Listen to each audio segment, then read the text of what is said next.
cuando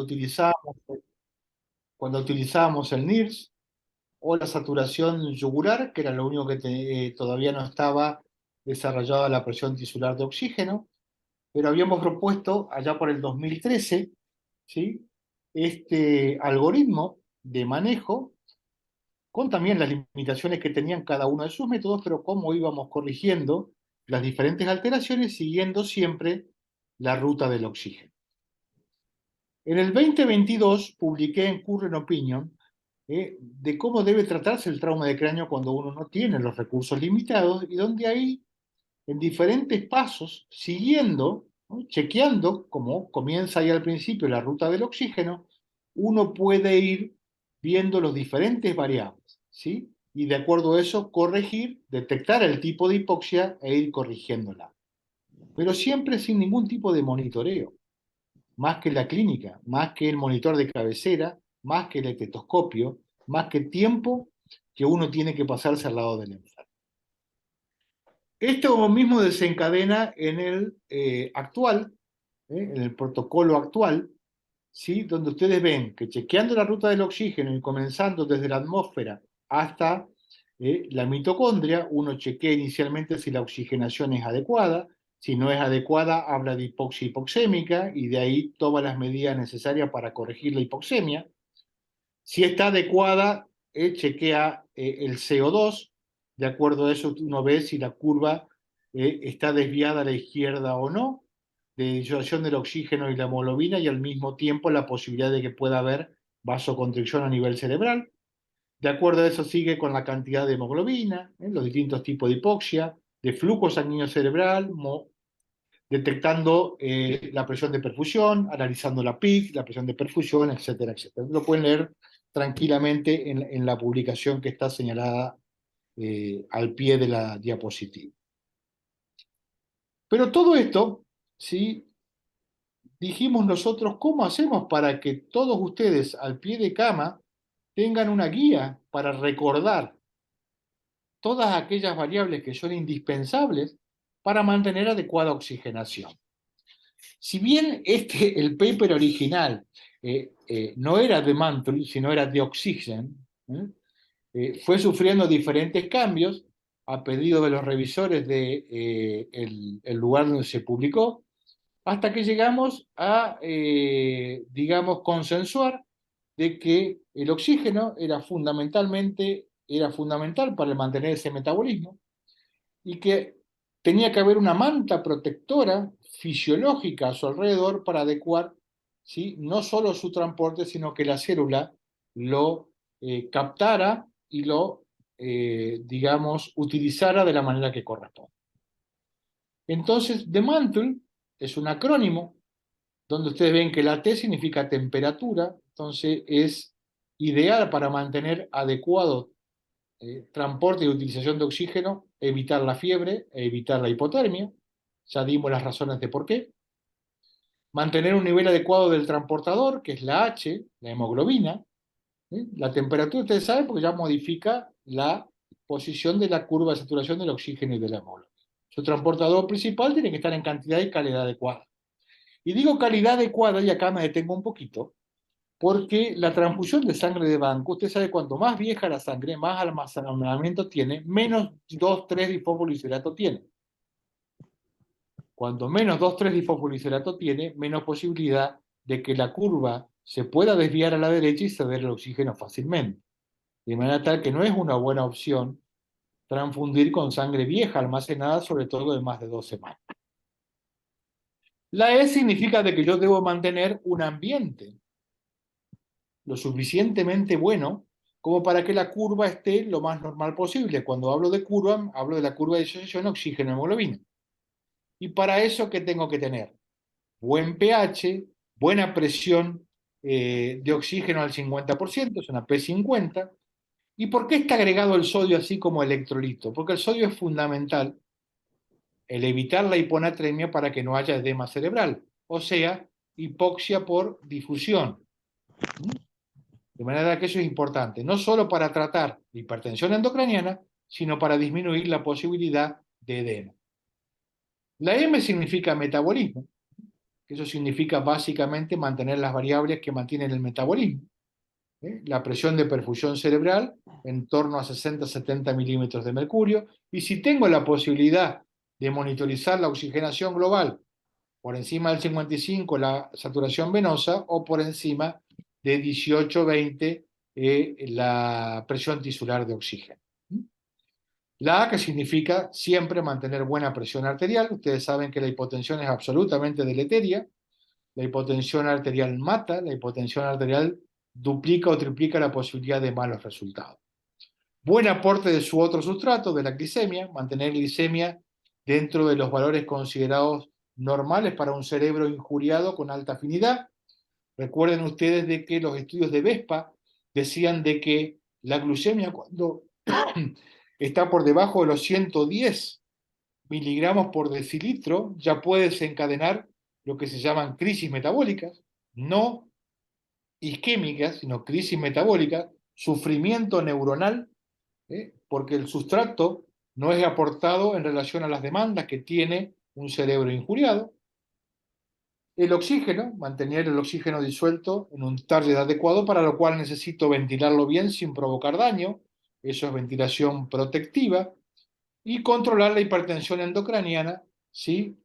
Con el sistema que tenga para poder controlarla, desde una tomografía seriada hasta hoy por hoy una barra nervio óptico, un pupilómetro o el monitoreo invasivo a través de la presión intracraneal.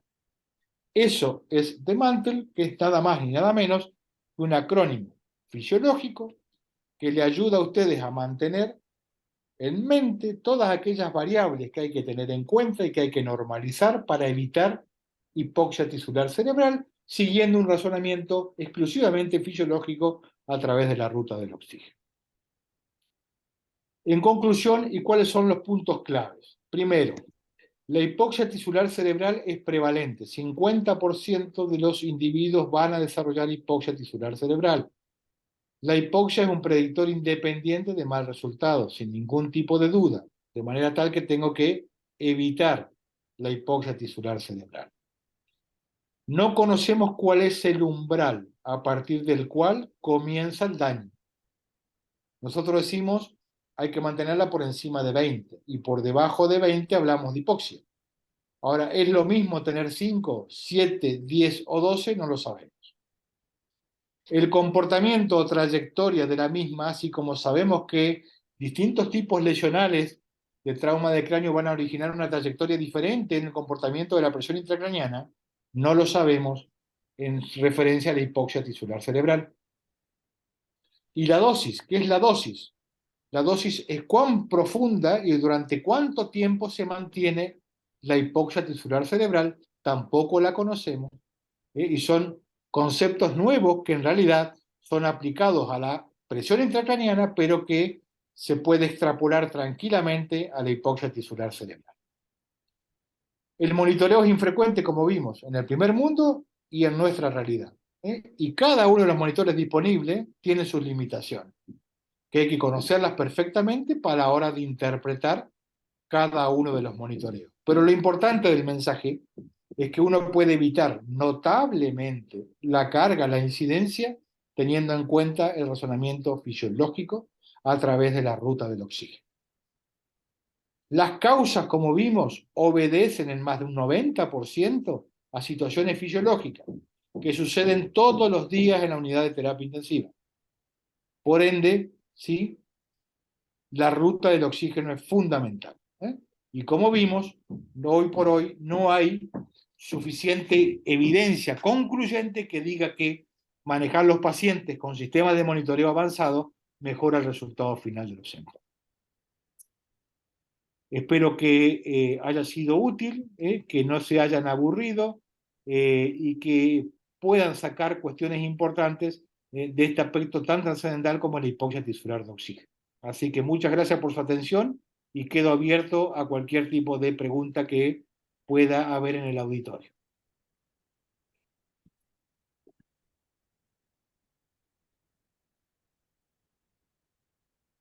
Muchas gracias, profesor Godoy. De verdad que da para ver cuando es un verdadero maestro que está hablando y su trayectoria era siempre elogiada por el eh, eh, profesor Carreño, que en paz descanse. Siempre lo llevaba, siempre hablaba muy bien de usted y lo consideramos un profesor. Tenemos varias preguntas aquí, profesor Godoy.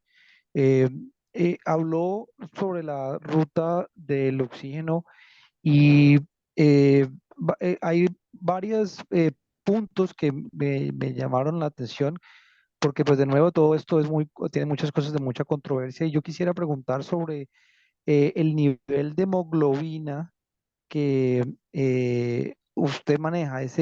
Usted puso ahí mayor a 8, pero en algunos centros o en algunos estudios dice mayor a 10. Sabemos que Fabio Tacón está conduciendo el train ahora y que tal vez tengamos algún resultado de eso. Eh, yo siempre he creído que hay que ser objetivo, entonces tal vez transfundir solo cuando la saturación venosa yugular de oxígeno sea menor de 50 cómo la manejaría usted ahí, profesor. Eh, Vamos a suponer que no tenemos monitor, ¿sí? La situación A, no tenemos monitor disponible. ¿Mm? Más de 10, desde el punto de vista fisiológico, no adiciona absolutamente nada. La fisiología se mantiene exactamente igual con más de 7, más de 8, más de 9 o más de 10. Es más, la evidencia dice en pacientes críticos de que si yo tengo una terapia restrictiva, solo cuando bajo de 7 es donde yo tengo el mayor beneficio. En definitiva, menos es más. ¿Esto es aplicable al cerebro? En parte sí, en parte no. ¿Mm? Lo ideal si yo no tengo monitor es tenerlo entre 8 y 9, 10, entre 8 y 10. Con eso yo tengo suficiente cantidad de hemoglobina, ¿sí? Para poder transportar el oxígeno hacia la célula de manera adecuada. Menos de 7 deben transfundirse todos los enfermos, sin ningún tipo de duda. Y más de 10 no debe transfundirse ninguno. El escenario B es, tengo el monitor. Entonces ahí sí me guío por el monitor. ¿Eh? Si tengo hipoxia tisular cerebral y descarté todas las otras causas y tengo una hemoglobina de 8, tengo que hacer un test de transfusión. Pero lo importante es lo que le decía, sangre fresca, no sangre de banco. Y no sangre de banco almacenada durante más de 2 semanas, que muchas veces es lo más común, es lo que tenemos rápido, sangre almacenada. ¿Eh? Eso hay que tratar de no, porque esa no es sangre de buena calidad para transportar oxígeno. ¿Eh? De manera tal que la evidencia sigue manteniendo un poquitito, yo que por ahí conozco algunos datos íntimos, la tendencia a la terapia restrictiva, la tendencia a que menos es más. ¿Eh? Pero bueno, tú lo dijiste, hay que esperar los resultados del train y otros que están en marcha para tener una evidencia un poco más clara con números objetivos. Bien decía el profesor Banzán, ¿cómo le gusta su pescado? Pues me gusta fresco. Eh, eh, Otra pregunta que tenemos por aquí, profesor Godoy, es dentro de los parámetros utilizados del catéter del Golfo de la Yugular, pues usted sabe que se pueden derivar múltiples fórmulas, entre las cuales el índice de lactato de oxígeno, el índice de glucosa oxígeno, eh, varios de estos parámetros, en el cual al final uno cuenta con muchos datos, pero ¿a cuál hacerle caso? ¿Cuál cree usted que es el que yo debería de pararle más atención? Bueno, de eso te puedo hablar con mucho conocimiento, por mucho monitoreo durante mucho tiempo. ¿Eh? En primer lugar, olvídate de los índices que tengan en sí el lactato en alguno de sus componentes. ¿Por qué razón? Porque cuando fueron descriptos, el lactato era interpretado de una manera. Hoy sabemos que el lactato cerebral Es un nutriente fundamental. De hecho, estamos hablando de soluciones osmóticas que tienen lactato, ¿eh? En reemplazo del sodio. De manera tal que la fisiología, a medida que fuimos conociendo, fuimos eh, sabiendo de que el lactato es bueno, que el lactato no es malo. Por ende, el lactato, en su versión mala, como la describió Cruz y asociados, con todos los problemas que conocemos de Cruz, son muy difíciles de interpretar en su momento. Por ende, creo que hay que dejarlos absolutamente de lado. A nosotros no nos aportó absolutamente nada, ¿eh? Y lo que sí nos aportó es solamente el análisis de la saturación, no solo ¿eh? con fibra óptica. Fibra óptica lo usamos durante un tiempo. Después utilizamos un catéter común y corriente, pero Sí, sí utilizamos un cooxímetro. No es lo mismo medir que calcular la saturación. El error es muy amplio.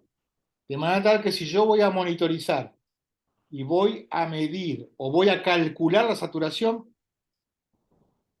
ya la cuestión a mí personalmente no me gusta porque la variación puede llegar hasta un 25% de saturación.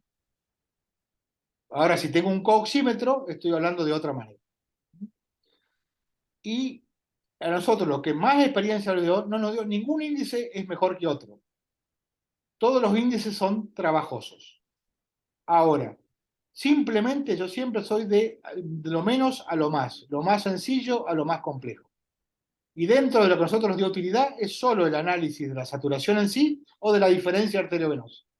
Nada más. ok, ok. Es decir, eh, la diferencia arteriovenosa que pudiese indicar un trastorno del flujo, como Exactamente. una hipovolemia o un bajo gasto cardíaco. Sí. Tengan en cuenta ustedes que no tanto cuando baja la saturación, sino el problema sucede cuando aumenta la saturación, ¿eh? Ahí no solo tengo que quedarme con que tiene flujo adecuado, sino que también hay situaciones como el infarto cerebral que no consume origina aumento del flujo. La muerte encefálica aumenta el flujo. Eso ya está claramente, siguiendo los estudios de Robertson, uno puede analizar que hay causas que no siempre obedecen a un fenómeno benigno, sino todo lo contrario. Pero ambas, en el contexto general, son muy útiles. La diferencia arteriovenosa de oxígeno, siempre teniendo en cuenta de que tiene que medirse la saturación y no calcularse. El catéter tiene que estar bien colocado. Sí, exacto. Eso es fundamental, tiene que estar bien colocado, la muestra tiene un problema también, no puede sacar ni muy lenta ni muy rápida, porque se contamina con sangre extracerebral. De manera tal que es todo un fenómeno que esto ocurre. Nosotros, al principio, cuando teníamos fibra óptica, la dejamos de usar porque la variabilidad en la medición era tremenda. Porque si ustedes hoy por hoy ponen un buscapolo o un medidor del voltaje en la unidad de terapia intensiva, van a ver cómo cambian. Acá en Argentina es 220 volts, pero si ustedes lo miden en la unidad, van a ver cómo varía, pero tremendamente, desde 160 hasta 240 todo el tiempo. Y ustedes dicen, ¿por qué eso es importante? Porque modifica la intensidad de la luz cuando uno mide con fibra óptica. Y si uno modifica con la intensidad de la luz, ya la medición no es errónea. El enfermo apenas tenía dobladita la cabeza, ya modificaba absolutamente. Cambiaba de posición, modificaba absolutamente. Entonces era muy engorroso lo que es la medición con fibra óptica a nivel del Golfo de la Yucatán. Más allá de que también provocaba trombosis y otras cuestiones que hicieron que la dejáramos de usar. Wow, qué, qué dato ese, no lo sabía, qué bueno. Y una última pregunta, profesor Godoy. Eh, cuando sobre los niveles de glucosa en los pacientes y que sean dirigidos por el estado de glicemia del paciente previo, lo que se llama la banda glicémica. Es decir, si yo, por ejemplo, tengo una hemoglobina glicosilada menor de 6, pues normalmente debo estar entre 70 y 110, y si tengo una hemoglobina en 11, pues puede estar entre los 200 y los 180. ¿Usted cree que el nivel de glucemia en los pacientes con lesión cerebral aguda pueda depender de esta variable, o cómo hago yo para individualizar el nivel de glicemia a todos, a estos pacientes, o a todos los tengo que mantener entre mayor a 110? En fase aguda, en fase aguda todo es mucho más simple. O sea, mantener la hemoglobina glicosilada en el paciente crítico, vos sabés muy bien de que la hemoglobina es un buen alcahuete, algo que te dice que vos te portaste mal. Pero en el paciente crítico se modifica total y absolutamente la medición de la hemoglobina glicosilada. No hay forma de obtener de manera certera, y si la tenés, te habla de un fenómeno que ya sucedió, no de algo que está sucediendo o va a suceder. ¿Eh? Nosotros hace mucho tiempo que mantenemos los niveles entre 110 y 180 basándonos exclusivamente en la fisiología. ¿Por qué 110? Porque es clarito, los estudios de Vespa dicen crisis metabólica. ¿Por qué 180? Porque 180 es el punto de corte de los estudios clínicos que han demostrado dónde aumentan o empeoran los resultados y dónde comienza la posibilidad de inmunodepresión, de todas las alteraciones metabólicas osmóticas que ocurren con la glucosa en sí. En fase aguda, cerebro, nosotros utilizamos un régimen que llamamos proactivo. Como son pacientes que están en ventilación mecánica y con pseudoanalgesia profunda, estos pacientes a todos le ponemos bomba de insulina. Y ya tengo todo el personal y toda la unidad entrenada de muchísimos años como para provocar o para producir eso. Pasadas las 48 horas de estabilidad de la glucemia, pasamos al régimen reactivo. ¿Qué significa eso? Sacamos la bomba de insulina, controlamos la glucemia cada 2 a 4 horas y la corregimos siempre con insulina corriente si es necesario, si se modifican cualquiera de los dos parámetros. Pero esa es la forma que nosotros mantenemos y hoy por hoy es lo recomendable. Más allá de que estamos haciendo nosotros ahora, comenzamos con la Fundación Santa Fe de Bogotá, con el doctor Carrizosa, un estudio que lo único que hace es extrapolar, así como ustedes pueden leer hoy como un factor pronóstico importante la variabilidad de la tensión arterial, estamos estudiando la variabilidad de la glucemia como un factor pronóstico en los pacientes con trauma de cráneo. Todavía estamos en pañales, estamos recién con los primeros datos, así que estamos en esa situación, pero analizando sí la variabilidad de los niveles de glucemia de un paciente durante un cerebro agudo, como lo es el trauma de cráneo. Bueno, Ah, profesor. y otra cosa importante, es fundamental para poder nosotros tener este sistema de manejo de la glucemia, buen apoyo nutricional. Eso es fundamental. Tener la nutricionista al lado nuestro, que trabaje a la par nuestra, y que tenga en cuenta todos estos parámetros. Yo a las nutricionistas mías hace mucho tiempo que las hago estudiar mucho, ¿eh? Porque no es tan sencillo mantener nutrición adecuada cuando uno tiene un régimen proactivo de bomba de insulina para todos los enfermos de fase aguda. Entonces eso también es extremadamente importante. Tener el equipo de nutrición, el soporte nutricional, que es fundamental para poder llevar a cabo este tipo de terapia. Maravilloso, profesor Godoy. De verdad que muchísimas gracias por todo su esfuerzo y por su charla maravillosa. Le agradezco por haber participado en esta sesión y le deseo una feliz tarde. Igualmente para ustedes, fue un placer, estoy a las órdenes de ustedes y cualquier